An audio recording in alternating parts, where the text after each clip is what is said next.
Kuasa hukum Peggy Sugianti Iriani mengaku kecewa karena saat penggeledahan rumah, dirinya diberikan informasi oleh kepolisian. Ia juga mengungkapkan kejanggalan dalam kasus pembunuhan Vina dan Eki. Menurutnya, kliennya sudah pernah didatangi polisi pada tahun 2016, 2 hari setelah peristiwa pembunuhan Vina dan Eki pada tanggal 27 Agustus 2016 lalu.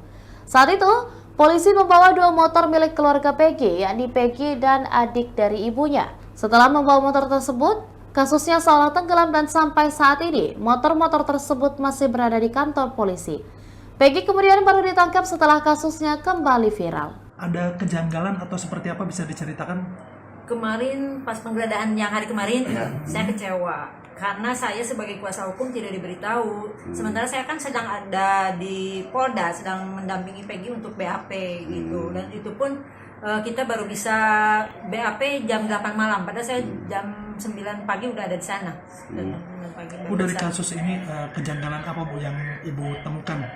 Satu kejanggalannya pada saat 2016 Peggy waktu digerebek rumahnya, Peggy tidak ada tempat karena memang dia sedang berada di Bandung. Sejak kejadian itu juga memang dia berada di Bandung. Kenapa perkara ini kok terhenti? Padahal kan sudah dilakukan penggerebekan, sudah diberitahukan bahwa Peggy itu ada di Bandung sedang bekerja sebagai buruh bangunan. Kenapa tidak prosesnya dilanjutkan saja? Kan menangkap seorang Peggy itu tidak susah.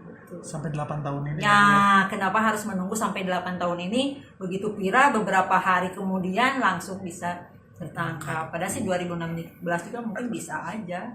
Bu, seberapa yakin Ibu bisa dijelaskan seberapa yakin kalau Peggy ini bukan pelaku dari kasus Vina?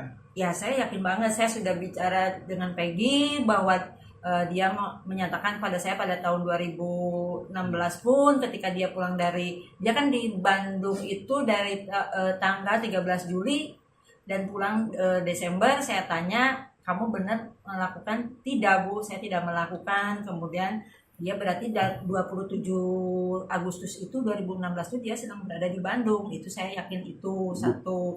Kemudian dia itu adalah seorang Peggy, anak dari pembantu rumah tangga saya, yang tidak mungkin dia bisa melawan Eki atau berani membunuh Eki yang notabene adalah seorang anak polisi dan juga anggota geng motor. Dia kenal nggak sih Bu si Peggy sama si Eki korban itu? Tidak, dia mengatakan tidak. Kemarin pun saat di Polda, kamu benar nggak kenal nggak sama Eki? Enggak, saya Bu, nggak kenal. kemarin saat pendampingan Eki berarti udah di BAP Bu? Sudah.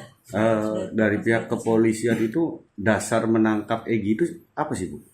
Mereka bilang karena DPO. Tapi kan dari data-data DPO dengan fakta kan tidak sama. Di DPO itu usia 31 tahun, kemudian rambut ikal, tinggi 160, alamat di Sutawinangun. Sementara Peggy kan sih di Pongpongan, usianya juga 27 tahun. Demikian Tribun Hot News kali ini, dan jangan lupa saksikan berita lainnya hanya di kanal YouTube dan juga Facebook Tribun Timur. Download Tribun X sekarang, menghadirkan lokal menjadi Indonesia.